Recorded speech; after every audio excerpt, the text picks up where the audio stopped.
뭐가? 오늘 뭐 하는지. 아, 오늘 뭐 하는지? 오늘 뭐 할 거냐면 수업을 할 거예요.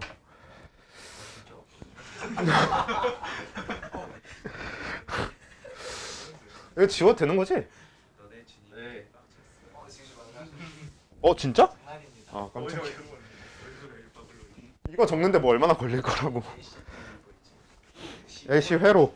아, LC 회로. 자,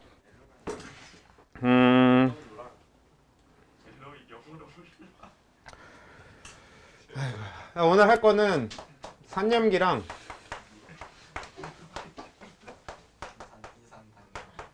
산화환원이랑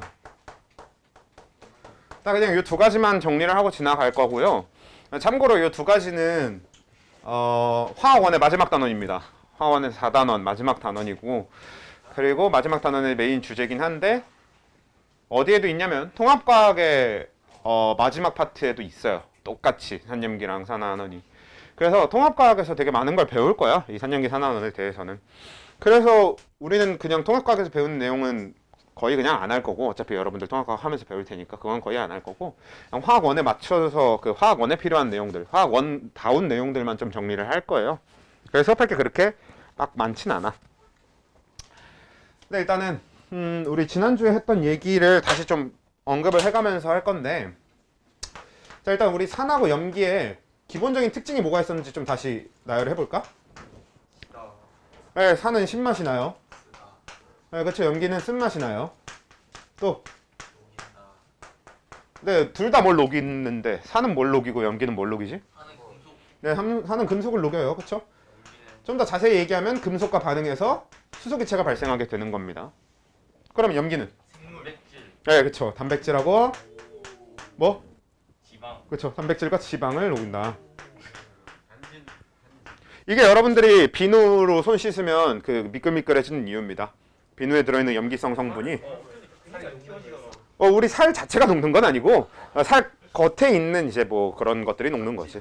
각질이나 이런 것들이 녹는 거라고 보시면 됩니다. 그래서 비누칠 너무 자주 하는 것도 안 좋아요. 손 너무 자주 씻는 것도 안 좋아. 그래서. 예? 아니 근데 간단해. 비누를 드시면 다이어트가 진짜 되긴 되겠죠. 물론 살아있지 못하겠지만. 네. 다이어트는 될 거야. 살아있지 못하겠지만. 아무튼 자, 그런데 이건 다 뭐 때문에? 산은 이런 신맛을 내고 금속과 반응하고 이게 뭐 때문이었어? 그치? H 플러스 수소 이온 때문이었어요. 자, 염기는 OH- 좋아요. 수산화 이온 때문이었습니다. 그치? 이게 산이라고 하는 거는 H 플러스 때문에 갖게 되는, 그러니까 산이라고 하는 게 얘 때문에 갖는 성질을 우리가 산성이라고 부르는 겁니다. 그리고 염기라고 하는 애들이 이 OH- 때문에 갖게 되는 성질을 염기성 이렇게 부르는 거야. 근데 이거 자체는 뭐 그렇게 크게 복잡한 얘기는 아니니까. 그리고 이제 여기다 더해서 뭐 각 산들의 특징이 있어요. 예를 들어서 질산, 우리 HNO3 이게 질산인데, 질산 같은 경우는 뭐 햇빛이 되게 쉽게 분해가 됩니다. 그래서 뭐 갈색병에 보관을 해야 돼요. 이런 걸 여러분들이 이제 통합과학에서 외울 거야. 배우고. 그래서 실제로 맥주병 같은 데 담아놓으면 되긴 합니다. 그래서 그런 식으로 이 산마다 갖는 좀 특징이 있고요. 염기성도 염기성마다 갖는 특징들이 있는데, 그 각각의 물질들의 서로 다른 특징이 있는데, 그거는 이제 화원 내용이 아니라 통합과학 내용이니까 여러분들이 통합과학에서 알아서 하시고요. 우리가 할 얘기는 뭐냐면, 이 산염기에 대해서 정의를 만든 와우 씨. 왜 이렇게 오늘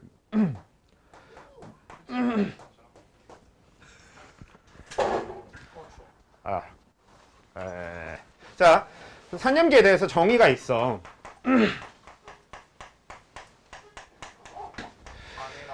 아레니우스. 자, 이 산염기는 이런 것이다 라고 해서 정의를 내린 사람이 아레니우스라고 하는 사람이에요. 300년 전. 완전 BC 300인데. 무슨 신이 뭐 되게 옛날 사람인가? 저도 잘 모르겠어요, 언제 사람인지까지는. 30세기. 근데 아무튼 아레니우스라는 사람이 시끄러. 자, 아레니우스라는 사람이 산하고 염기에 대해서 어떻게 정의를 만들었냐.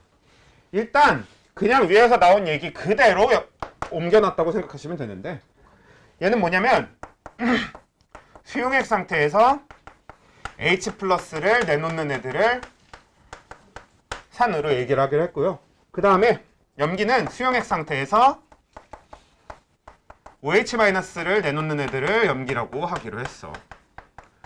그러니까 이게 무슨 소리냐면 말 그대로 물에 녹였더니 H 플러스를 내놔 이런 게 산인 거고, 물에 녹였더니 OH-를 내놔 이런 게 염기인 거지. 근데 사실 이걸로 꽤 잘 정의가 되는 편이에요. 뭐 예를 들어서 HCl 딱 보면 얘는 내놓을 H가 있잖아요. 그래서 물에 녹이면 실제로 H 플러스와 Cl 마이너스 이렇게 나눠지게 될 겁니다. H 플러스 내놓을 거야. 그러니까 우린 이걸 산으로 정의할 수 있게 되는 거죠. 그래서 이런 걸 아레니우스 산이라고 부르는 겁니다. 아까 얘기했던 지웠네. HNO3 질산 같은 경우도 딱 봤을 때 여기 이 H가 내놓을 수 있을 것 같아 보이잖아요. 그래서 실제로 얘는 물에 녹으면 저 H 플러스를 내놓게 되고 아레니우스 산이 되는 겁니다. 뭐 다른 것들도 다 마찬가지야.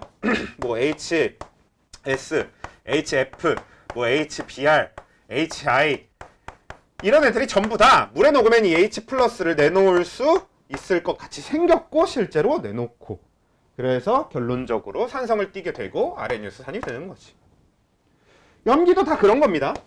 NaOH, KOH, MgOH2, CaOH2 이런 식으로 본인들 생김새부터가 OH-를 내놓을 수 있게 생겼단 말이야. 그러니까 이런 걸 그냥 우린 아레니우스 염기라고 부르면 되는 거죠. 왜? 얘네들이 실제로 물에다가 OH-를 내놓을 테니까. 그래서 저 정의를 만들었고 참 잘 만들어졌다라고 생각하고 있었는데, 자, CO2 여러분 이산화탄소잖아요. CO2. 자, 이산화탄소는 우리 이런 산성, 염기성 이렇게 부르는 이걸 액성이라고 하거든요. 자, CO2의 액성은 뭐게요? 중성이 아닙니다. 산이니까 독소겠. 그치? 우리 CO2 물에 녹인 게 탄산이잖아. 탄산. 그러니까 산성이겠지. 그래서 CO2는 산성이에요. 산이에요. 산. 산성을 띠게 되는, 물에 녹였을 때 산성을 띠는 산이라고 하는 물질입니다. 탄산수가 쉬어? 너가 양치랑 아, 사실 탄산수 같은 경우는 최소한의 그 맛을 느끼게 하는 그런 향신료 같은 걸 좀 더 넣기도 해서 그래. 크림이 먹어서 맛있어. 전 개인적으로 되게 좋아합니다. 아무튼 그리고 NH3. 자, 이거 뭐예요? 질산. 에? 뭔 소리야? 질산은 저기 적었잖아. HNO3가 질산이고. 너무 암모니아죠? 자, 암모니아는 액성이 뭐게? 산성. 염기성. 염기성입니다. 염기예요. 나오니까 염기 나온다. 근데 암모 염이랑 자, 근데 지금 얘네 둘에 대해서 저 아레니우스 산염기로 생각해 봅시다. 얘가 아레니우스 산처럼 보이나요? 아니지. 아무리 봐도 지금 내놓을 H가 없어 보이죠? 그리고 얘도 마찬가지로 아레니우스 염기로 보이나요? 아니지. 내놓을 OH가 없어 보이지. 한마디로 지금 저 정의는 제대로 만들어진 정의가 아닌 거지? 좀 부족한 점이 있다라는 거잖아요.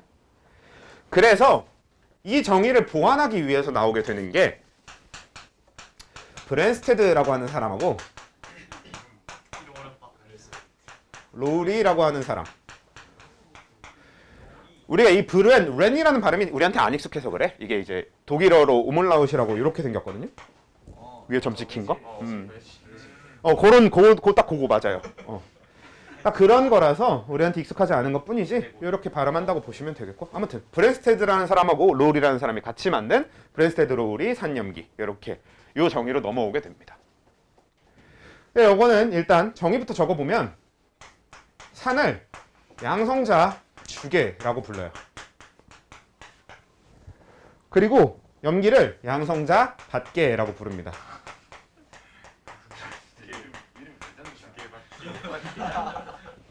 그냥 말 그대로 맞아. 양성자 주계에는 말 그대로 양성자를 주는 애들이란 뜻이고요.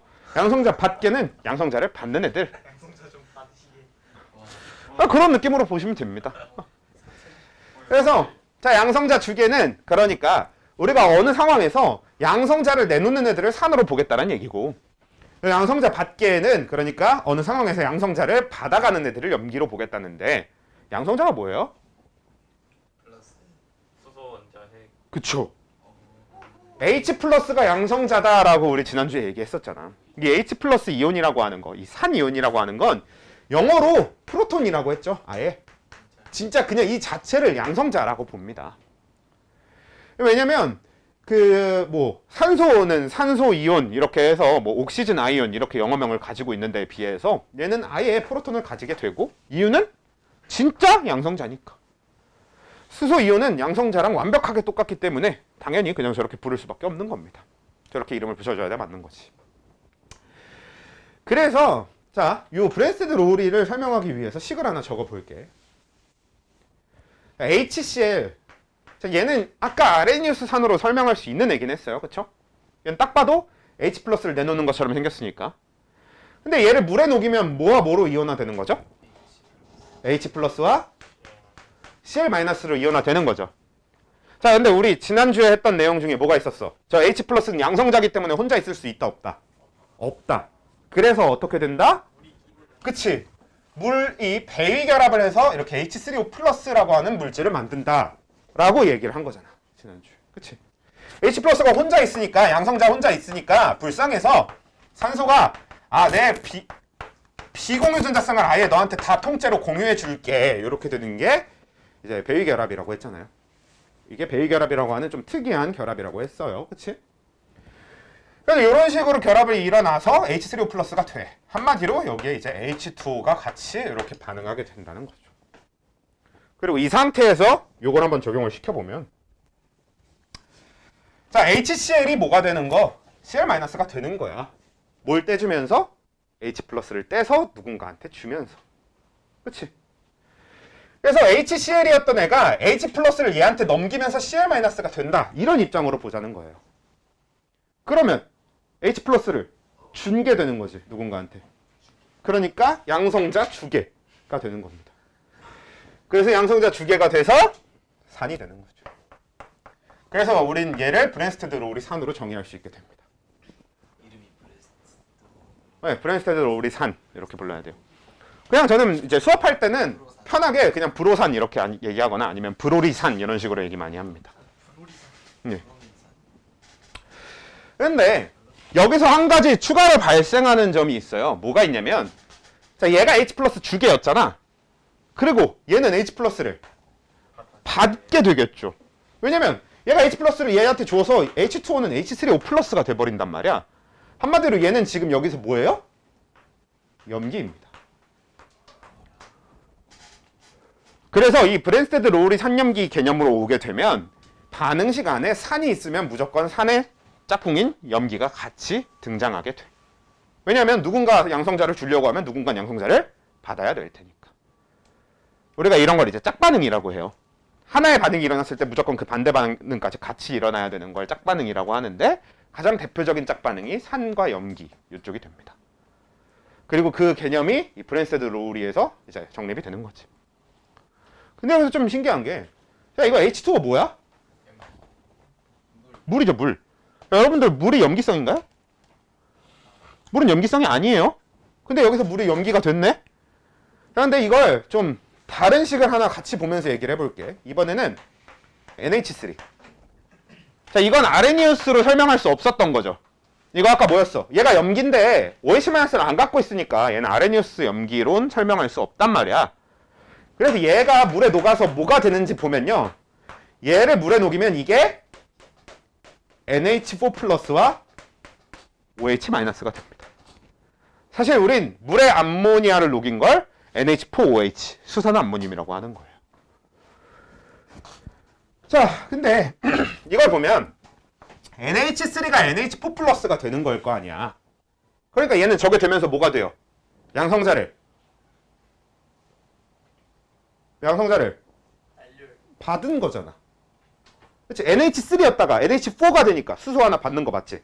근데 그러면서 플러스니까 수소를 받은 게 아니라 양성자를 받은 거 맞지? H 플러스를 받은 거잖아.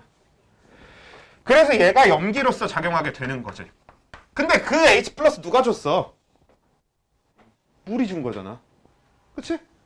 그러니까 물은 여기서 뭘로 작용해요?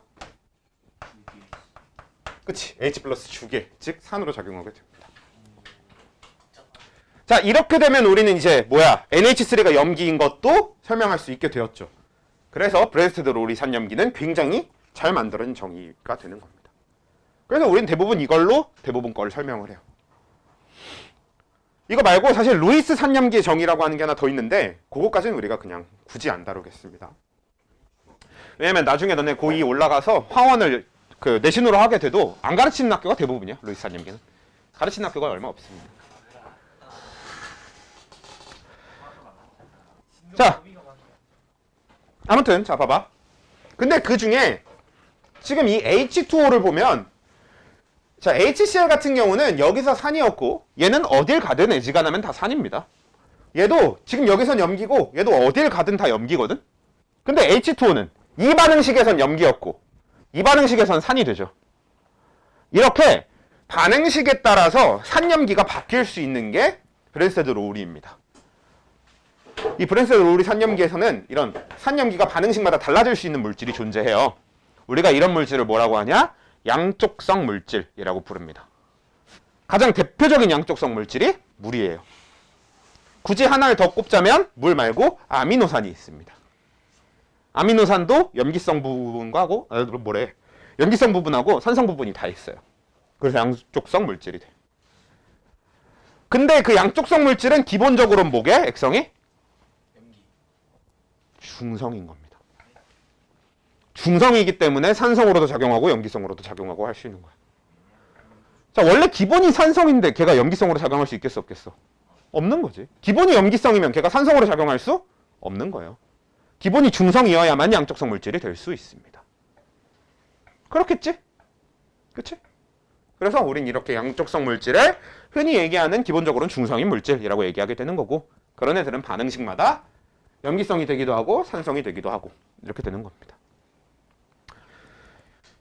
이게 이제 우리가 브랜스테드 로우리 산염기 정의에 대해서 알면 되는 거고, 이러고 나면 이제 여기서 중화 반응 얘기를 해. 근데 중화 반응에 대한 것도 간단한 얘기부터 엄청 복잡한 얘기까지 이어져서, 그리고 특히나 엄청 어려운 문제까지 이어진단 말이에요. 그거 다 통합과학에서 할 테니까 우린 지금 여기서 굳이 안 할게요. 여러분 통합과학에서 어차피 열심히 할 거예요.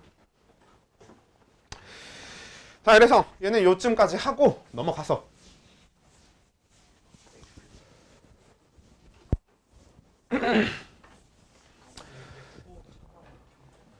그치. 거기가 외풍이 드는 자리긴 해. 자, 아무튼 산염기는 여기서 얘기 끝이고 산화환원으로 넘어가 봅시다.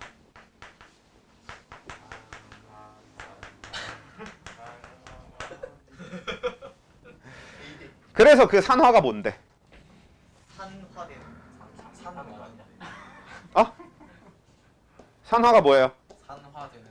그러니까 산화되는 게 뭐야? 산소가 되는 거. 오, 그쵸. 산소가 붙는 거를 우리가 흔히 산화된다라고 얘기합니다. 그럼 환원은 뭐예요? 환원 이제 바뀌는 거 반대로. 환원 산화 반대. 산화 반대. 좋아요.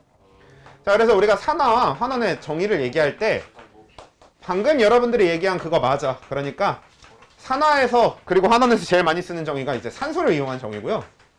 산소를 얻는 걸 산화라고 하고, 산소가 떨어져 나가는, 산소를 잃는 걸 환원이라고 합니다. 이게 가장 기본이야.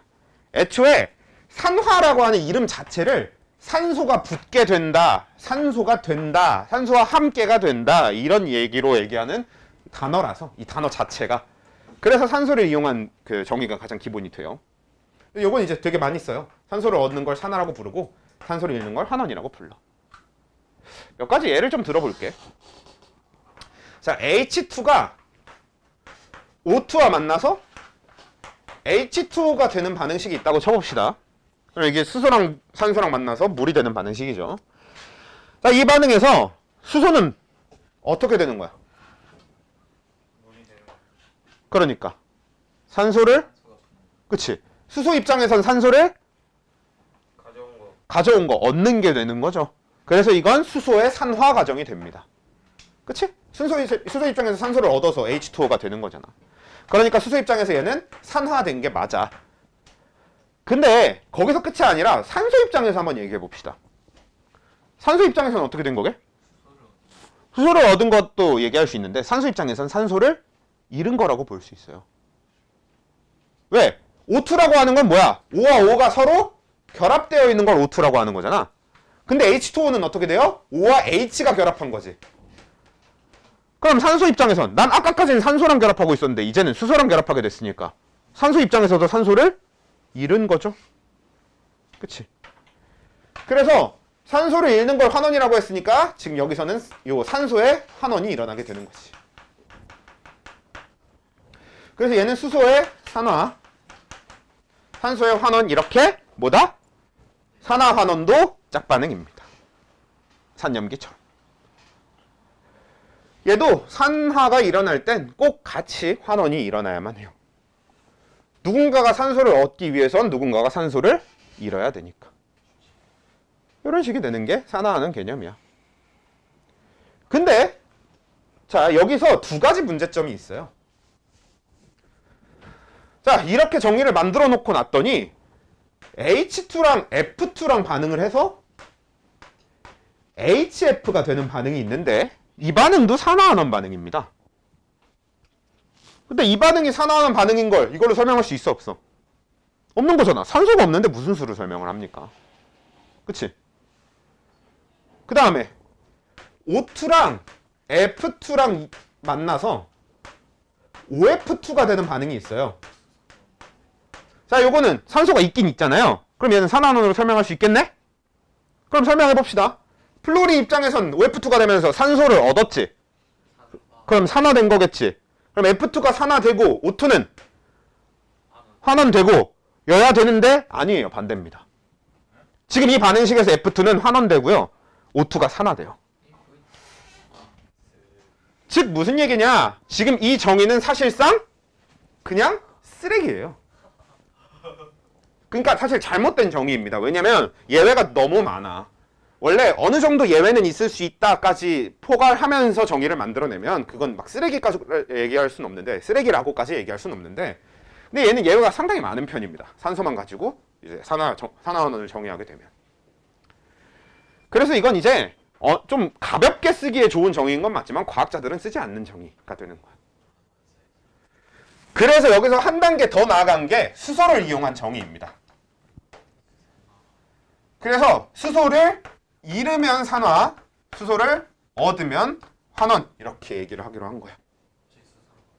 왜 수소로 바꾸냐면 방금 이 반응식은 수소 입장으로 해도 똑같이 설명이 되거든요. 봐봐. 이 산소가 H2O가 되는 거면 수소를 얻는 거죠. 그러니까 환원 그대로 되지. 그리고 수소 입장에서는 수소 둘끼리 결합해 있다가 이 결합이 수소와 산소의 결합으로 바뀌는 거니까 수소 입장에서는 수소를 잃은 게 되는 거지. 그치? 그래서 수소를 잃었으니까 산화 이렇게 설명할 수 있단 말이야. 그래서 이 반응식을 기준으로 했을 때 산소 말고 수소를 입장으로 해보니까 수소를 잃으면 산화, 수소를 얻으면 환원 이렇게 정의를 하면 되겠구나 라고 생각하고 보니 이거 설명되지 이제. 그치? 일단 이건 설명이 돼. 얘가 F2가 HF가 되면서 수소를 얻기 때문에 우린 F2가 환원됐다 라고 표현할 수 있게 되겠고요.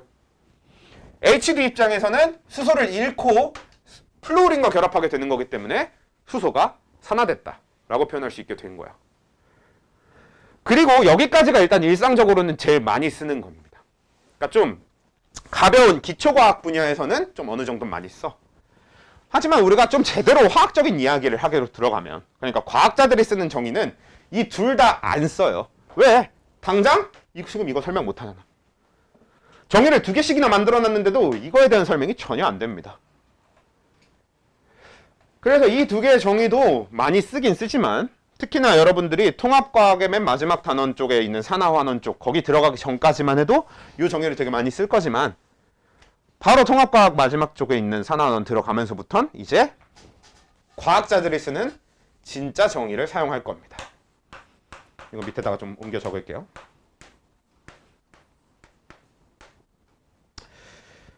그리고 하나 더 있었던 식이 뭐야? H2랑 F2랑 EHF 이것도 적어놓고. 자, 그래서 산화환원의 마지막 정의는 뭐냐? 전자를 이용한 정의가 됩니다. 그래서 우린 전자를 잃는 걸 산화라고 부르고요. 전자를 얻는 걸 환원이라고 불러요. 실제로 그래서 우리 건전지 보면 플러스 마이너스 있잖아요. 그거를 산화전극, 환원전극 이렇게 불러줍니다. 그 마이너스 쪽에서 마이너스가 나가니까 전자를 잃는단 말이야. 그래서 마이너스 쪽이 산화가 되는 전극이 돼요. 산화전극. 건전지. 그리고 플러스 쪽이 환원전극이 됩니다. 그쪽으로 전자가 들어오니까.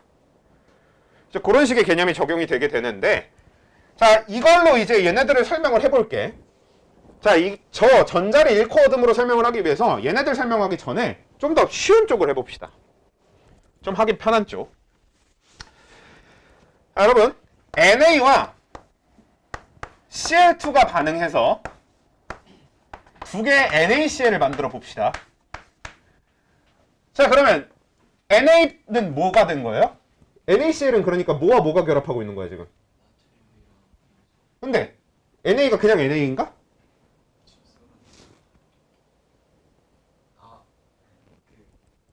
NaCl은 뭐야? 이온 결합 물질이죠. NaCl은 이온 결합 물질이란 말이야. 왜? 이거 금속이고 이거 비금속이니까. 그래서 얘는 단순히 NA와 Cl이 결합했다가 아니라 Na 플러스와 Cl 마이너스가 결합한 걸로 보시면 되는 거지. 그럼 봐봐. NA가 Na 플러스가 됐단 소리인 거지? 그럼 전자를 잃은 거죠. 그럼 나트륨은 뭐가 된 거겠어? 산화된 겁니다. 자, Cl2는 Cl 마이너스가 되면 전자를 잃은 거야, 얻은 거야? 얻은 거지. 그러면 염소는 환원된 거야. 자, 이온 결합 물질은 산화환원을 따지기가 너무 쉽네요. 근데 일로 와봅시다. 자, H2 더하기 O2가 이 H2O가 되는 이거. 자, 얘네들은 뭐야? 공유결합이지. 자, 공유결합에서는 전자를 주고 전자를 받고 이런 개념인가 원래? 그게 아니고, 그치? 같이 나눠 쓰는 개념이란 말이에요. 그러니까 우리가 그냥 단순히 생각했을 땐 누가 전자를 주는 것도 아니고 누가 전자를 받는 것도 아니란 말이야. 그러면 이 정의를 못 쓰나? 약간 그런 느낌입니다. 그러니까 결국 누가 갖고 있게 되는 건지를 보면 돼. 우린 그 개념을 이미 배웠습니다. 공유결합했는데 그 공유결합한 전자쌍을 결국은 누군가 갖게 된대. 그게 뭐예요? 아니잖아. 공유전자쌍을 잡아당기는 정도. 전기 음성도라고 했잖아. 그리고 결국은 전기 음성도가 강한 쪽으로 전자가 치우쳐지게 되는 거였지. 자, H2O를 볼게요. 자, O하고 H 중에서 누가 전기 음성도가 더 커요?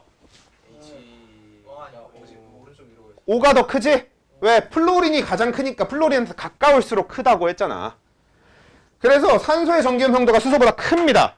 그러면 이 둘이 공유결합을 하면 전자쌍이 누구 쪽으로 있게 된다? 산소 쪽으로 있게 된다. 그럼 이건 뭐야? 산소가 수소한테 전자를 뺏어갔다가 되는 겁니다. 그러니까 요게 결합하는 과정 중에서 얘는 전자를 얻고 얘는 전자를 잃게 되는 거고, 그래서 얘가 환원, 얘가 산화가 되는 겁니다. 아까 얘기했던 것도 이걸로 다 설명이 가능한 거지. 자, 이거 H2하고 F2로 해볼까요? 둘 중에 전기음성도가 누구 더 크겠어? 당연히 플로린이 크겠죠. 플로린이 제일 큰데 뭐. 그러니까 이 둘이 결합하면 얘가 전자를 뺏어가는 쪽이 되잖아. 그러니까 얘가 환원되고 얘가 산화되는 거지. 수소를 이용한 정의도 전자를 이용해서 설명할 수 있지. 그리고 이제 이걸로 들어와 보면 플로린하고 산소 중에 누가 더 전기음성도가 커요? 플로린이 더 크잖아. 그러니까 이 둘이 결합할 때 전자를 누가 뺏어가는 효과? 플로린이 뺏어가는 효과. 그래서 플로린이 환원, 산소가 산화되는 효과가 나타나는 겁니다.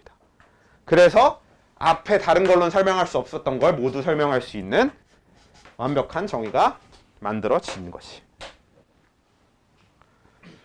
그래서 실제로는 아예 이것만 써도 괜찮습니다. 단지 이 앞에 것도 배우는 이유는 그냥 얘네들이 쓰기가 편해. 그러니까 얘가 너무 많아서 함부로 쓸 수 없는데, 그래서 과학자들은 안 쓰지만, 그래도 우리 왜 좀 쉽게 할 수 있는 거는 좀 알아두면 그래도 어딘가에 쓰게 되겠지 뭐. 편하게 쓸 수 있으니까. 그래서 이런 식으로 이제 되어 있는 게 또 산화환원의 정의다. 뭐 기억하시면 될 것 같고요. 그 다음에 이제 산염기 같은 경우는 아까 얘기했던 것처럼 디테일한 걸 그냥 통합과학에서 나머지 다 하세요. 그런 나머지 디테일들은 통합과학에서 하면 되고. 왜냐면 화학의 산염기는 중화반응 계산 문제에 초점이 맞춰져 있습니다. 이론적인 게 별로 안 나와. 이론적인 질문을 딱히 하지 않고 중화반응 계산 문제에 다 맞춰져 있어서 그거는 이제 나중에 하고요. 여기서 우리가 좀 더 보고 가야 될 건 이겁니다. 아마 이미 아는 사람들도 있을 텐데.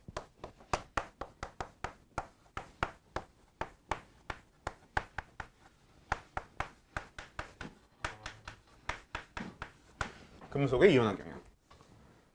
아는 사람. 옛날에 쌤이 외웠었는데 이거 옛날에 쌤이 외우지 말라 그랬어? 원자 원자번호 외울 때 나중에 외울 거라고. 아, 내가 얘기했나? 네, 장쌤이? 아, 그래? 나중에 외울 거야. 그 나중에 언제야? 지금이야. 자, 이제 이 금속의 이온화 경향이라는 게 있어요. 일단 먼저 나열을 해볼게. 이거 참고로 여러분들 순서대로 외워야 됩니다. 칼카나마 알 오, 아, 철, 니. 그리고 납. 성재냐? 오. 내끔. 준합. 그래, 뒤에 거 다 지우고.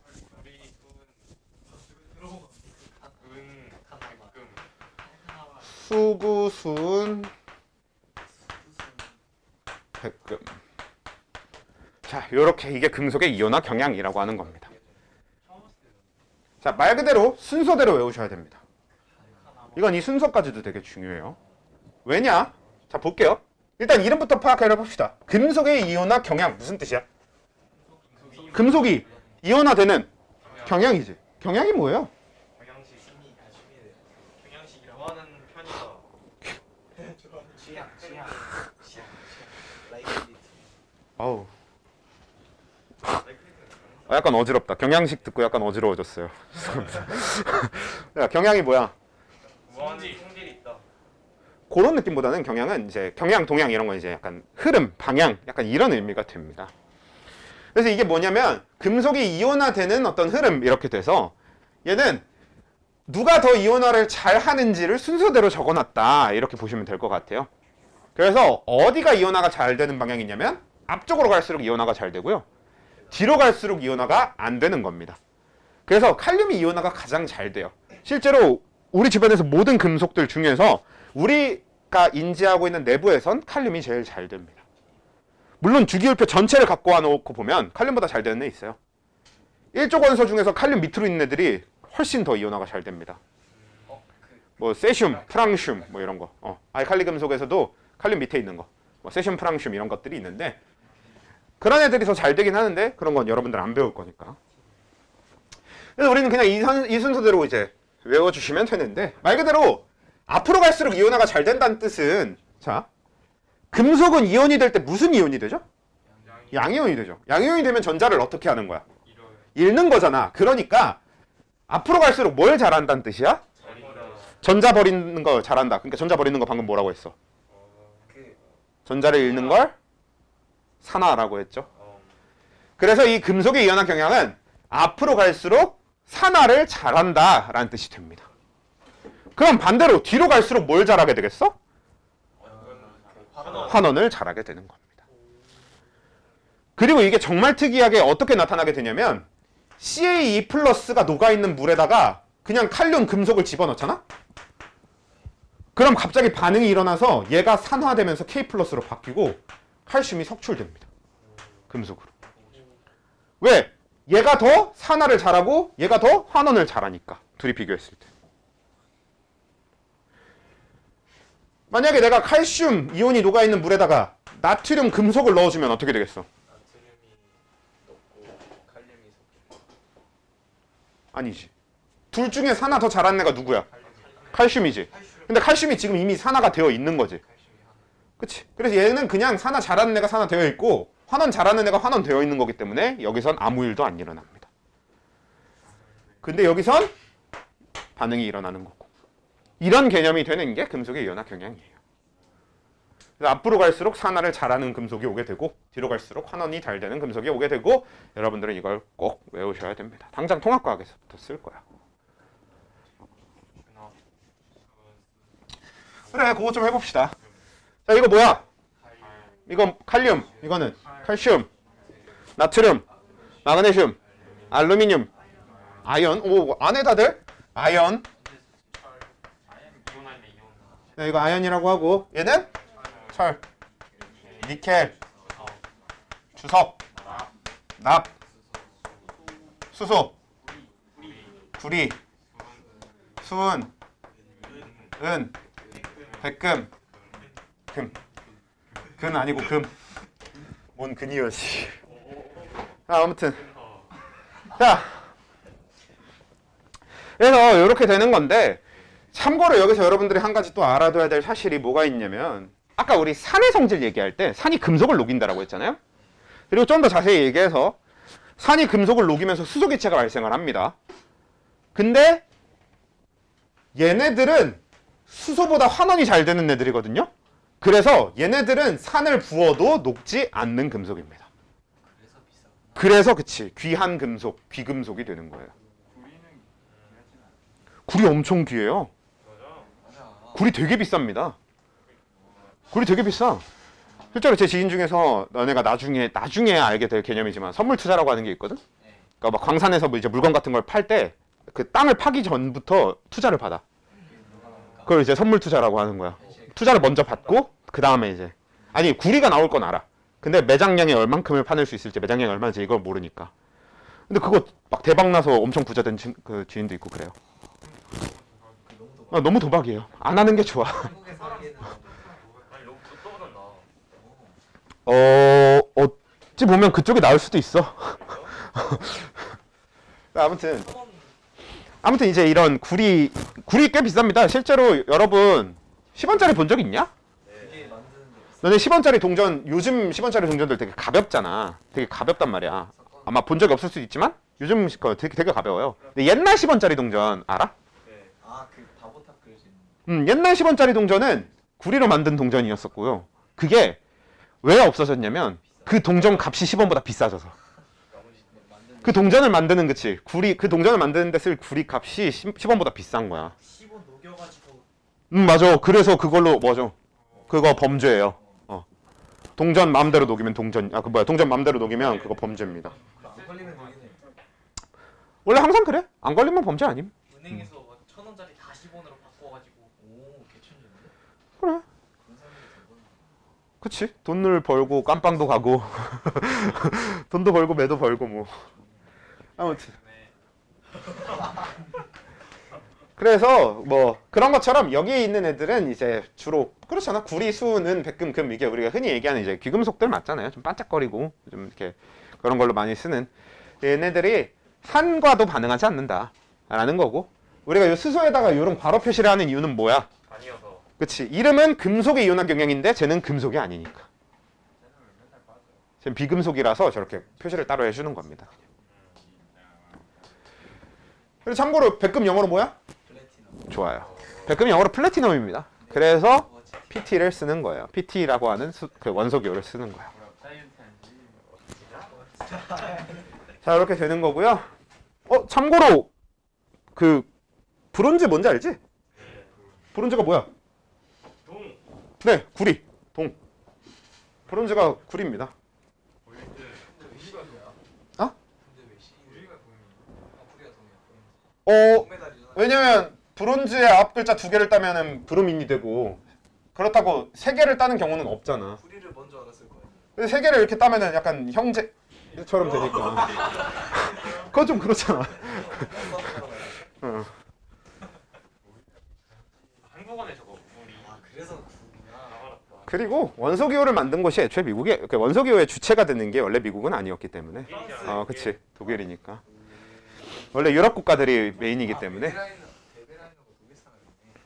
맞아요. 아무튼 이렇게 되는 거고,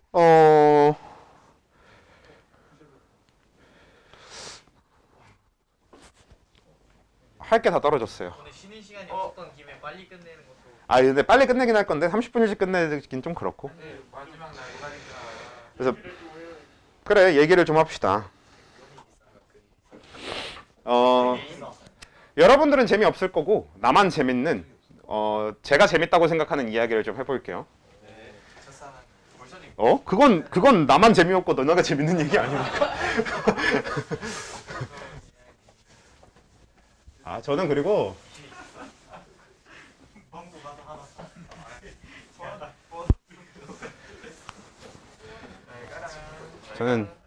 전 지금 여자친구가 첫사랑이기 때문에 오, 천지가? 지금 유튜브 찍고 있어서 그렇게 얘기해야 돼요.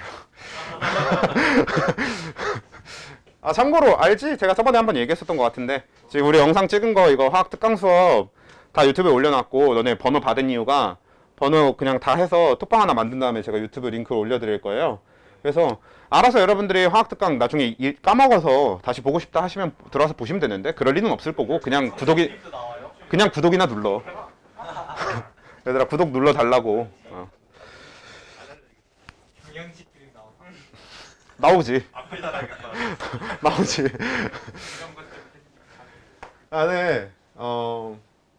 약간 진짜 쓸데기 없는 얘기고 진짜 너네가 평소에 관심 한 번도 가져보지 않았을 건데 그냥 내가 재밌어서 얘기를 하는 건데 자, 너네 혹시 그 이거에 대해서 아십니까? 재능.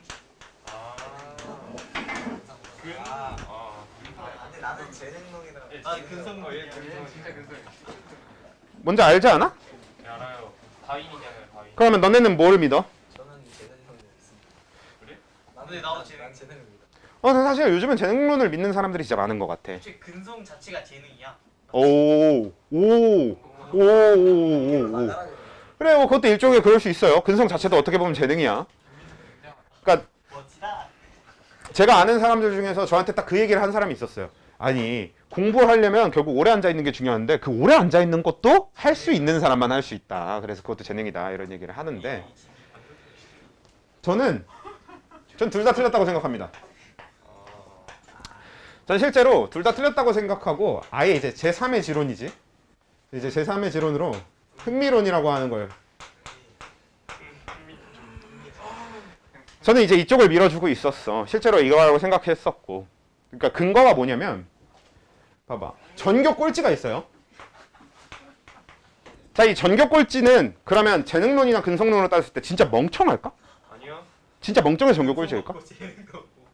그런데 봐봐. 전교 꼴찌가 진짜 멍청하지 않다라는 걸 되게 쉽게 반증할 수 있는데 자, 전교 꼴찌 남자애라고 한번 쳐봅시다. 그러면 전교 꼴찌 남자애는 일단 공부를 하진 않을 거 아니야. 그럼 뭐 하겠어? 게임은 안 하지. 종교. 보통 롤 허겄지, 그치? 그래도 뭐 하냐?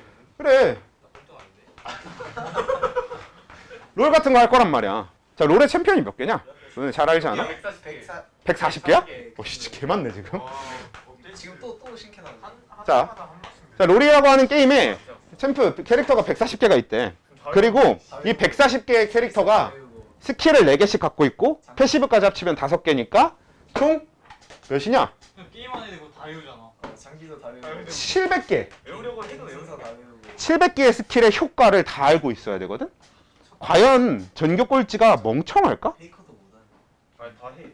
다 해. 다 알아. 나도 다 알아. 그러니까 다 알던데. 그 멍청한 건가? 아니 똑똑한데. 똑똑한 거야. 그치. 그쪽으로 똑똑한 거야. 그쪽으로 똑똑할 수 있었던 이유가 뭐야? 많이 했지. 그것만 해서. 흥미가 있으니까. 거기에 재미를 느끼니까 잘하는 겁니다. 물론 게임은 또 게임을 잘한다라는 또 다른 영역이긴 하지. 그러니까 실제로 저는 지금 하는 얘기는 예체능에선 좀 논외입니다. 그래서 내가 재능. 게임도 이제 e스포츠긴 하니까 e스포츠 같은 게임도 결국은 이제 체능에 그냥 집어넣기로 하면 예체능 쪽은 확실히 좀 재능이 있어.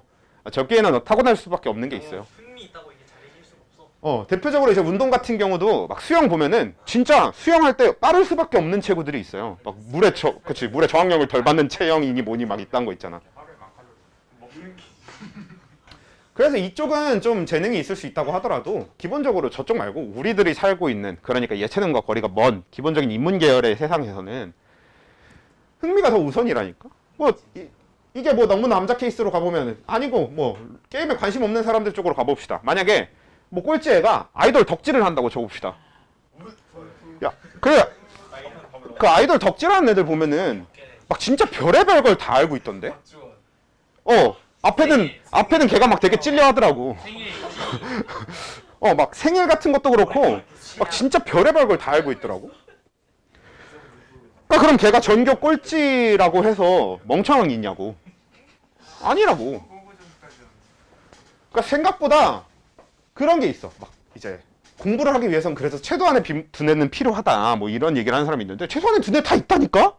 솔직히 개 대단해요. 흥미가 없어. 아이돌 생일 다 알고 있는 것도 엄청 대단한 거야. 너던 의미로는. 응. 그러니까 사실 그 무엇보다 흥미가 우선이야 라고 저는 이제 계속 얘기해 왔어. 실제로 작년 고3한테도 했던 얘기고 그 전에 고3한테도 했던 얘기고 매년 하는 얘기입니다. 그래서 어떻게 하면 된다? 여러분들이 공부에 흥미를 가지면 공부를 잘할 수 있게 된다. 이거 사실 장쌤이 자주 하는 얘기랑도 비슷한 겁니다. 장쌤이 자주 하시는 얘기가 이제 피할 수 없으면 즐겨라라는 얘기를 되게 많이 하시거든, 장쌤. 같은 거지. 즐기면 되는 거니까. 근데 여러분 공부에 흥미가 있어요? 공부에 흥미가 안 생기지. 중1 때 있었어. 생겨요. 공부에 흥미가 있으면 좋아요. 그냥 그렇게 앞으로도 계속 흥미를 갖고 하시면 됩니다. 실제로 그렇게 하면 공부 효율이 엄청 뛰어나요. 앉아있는 시간보다 얻는 게 더 많습니다. 공부에 흥미를 많이 갖고 있을수록. 그거가 이제 흔히 얘기하는 재능처럼 보이게 되는 거지. 근데 흥미는 억지로 가질 수 있습니다. 흥미는 억지로 가질 수 있어. 우상이 걸리면 돼. 대표적인 걸 하나 얘기를 해보면 내 이상형이 정말 아니었던 이성이긴 했는데 이 이성을 계속 만나다 보니까 어느새부턴가 좀 스며들어갖고 마음에 들어지고 사귀게 되는 이런 거 여기저기 많이 나오잖아. 매체에도 많이 나오고 실제로 많이 있는 일이란 말이야. 원래 그래요. 원래 흥미는 가지려 그러면 가질 수 있습니다. 억지 흥미부터 시작하세요. 원래 억지로 가지는 흥미부터 시작하면 할 수 있어. 노래를 부르면서 공부를 해야 되나? 그러면 그냥 둘 다 안 되지 않을까? 네, 공식 쓰고 들어. 나쁘지 않네. 그런 거 재밌어.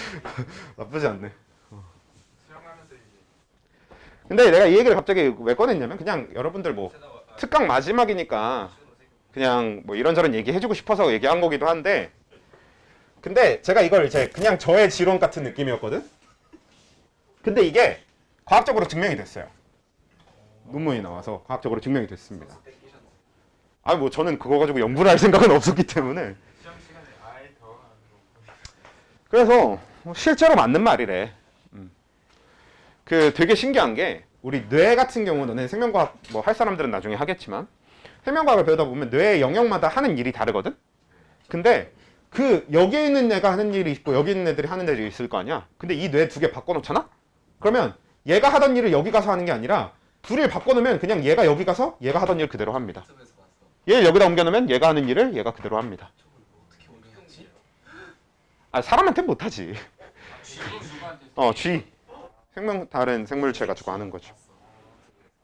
인간은 어떻게 살아나? 그래서 그러니까 이런 것처럼 사실 다 그런 거고 애초에 또 어떤 것도 있냐면 그 눈 안 보이는 사람 자 우리 뇌에는 시각을 시각을 담당하고 있는 부분이 있단 말이에요. 만약에 그냥 대충 여기라고 해봅시다. 여기가 원래 시각 담당하는 부분이 맞을 거야 아마. 여기가 시각을 담당하고 있는 부분인데 눈이 안 보이는 사람은 그럼 이 뇌가 일을 하지 않느냐가 아니라 이 뇌가 다른 부분의 다른 일을 돕기 시작합니다. 그게 우리가 흔히 얘기하는 눈이 안 보이는 사람들은 다른 감각이 발달하더라. 그러니까 팩트인 거란 말이야. 그러니까 결국은 뭐냐면 뇌의 총량은 누구나 똑같아요. 그러니까 실제로 그걸 어떻게 어느 방향으로 사용하느냐가 차이인 거야. 누가 더 머리가 좋다 나쁘다가 있을 수가 없다고. 왜냐? 모두 다 유전적으로 동일한 인간인데 뭐. 그래서 어찌로라도 좀 흥미를 갖고 공부를 해봐. 생각보다 진짜 공부 되게 재밌어요. 왜요? 네, 저 진짜 공부 재밌게 했었어요. 그래서 결과가 좋았던 거고. 재미가 있을 수밖에 없는 환경이지 않았나. 일단 모두 다 그런가?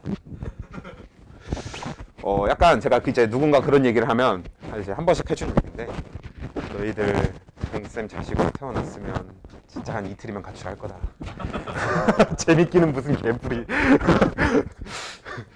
쌤룰 다이어트 찍으셨다고. 그치. 다이어였지. 제가. 근데 애초에 롤은 내가 학생 때가 아니라 대학생이 되고 나서였으니까. 저 약간 고등학교 때까지 놀지 못했던 그 억하심정으로 대학교 때 게임을 진짜 열심히 해가지고. 다이어였지. 아니 근데 거의 뭐 아니야. 거의 그냥 대충 플레 정도라고 생각하면 될 거예요. 그리고 약간 그런 느낌이지. 근데 이제 최근에는 플레도 못 찍겠더라. 손이 늙어갖고. 사실 게임을 안 하기 시작한 지 한 3년 좀 됐는데 아무튼 그게 중요한 게 아니라 그래서 그 여러분들 지금 그 너네 20살까지 공부 말고 딴 거 할 거 아니잖아. 갑자기 전 노래를 할 거예요. 전 노래가 너무 좋아요. 하세요. 근데 그럴 거 아니니까. 그럴 거 아니니까 한번 생각해 보라고. 그리고 아까 제가 얘기한 요거에 대한 과학적 그 증거랑 이거 설명한 이게 유튜브 한 영상이거든요. 그 사람 영상을 제가 제 유튜브에다가 이제 재생 목록 만들어서 그 이제 재생 목록 제목이 함께 보고 싶은 영상 약간 이렇게 해놨어. 실제로 이제 내 유튜브를 구독하게 되는 건 대부분 학생들일 거란 말이야. 내 영상을 학원 수업 영상을 올려놓는 거니까. 그래서 들어오셔서 그거 한번 봐봐. 거기에 담겨 있는 영상들. 아마 과학 위주라서 관심 없는 사람들은 아예 관심이 없을 수도 있는데. 맞아. 리뷰형 같은 것도 앞으로 많이 계속 담을 겁니다. 리뷰형 영상 재밌는 거 진짜 많잖아. 정말 쉽고 편하게 설명 되게 많이 해놨단 말이야. 예전에 그 제가 그 양자역학 설명하면서 양자역학 그 유튜브에 그 좀 알아듣기 쉽게 잘 설명해 놓은 거 많더라라고 얘기를 했잖아. 그게 이제 저는 리뷰형이 생각하고 얘기한 겁니다. 원래 실제로 리뷰형이가 물리 관련 설명하다가 영화 유튜버에서 과학 유튜버로 전향하게 된 거니까. 그래서 뭐 아무튼 뭐 그렇다고. 그래서 마지막 수업은 여기까지.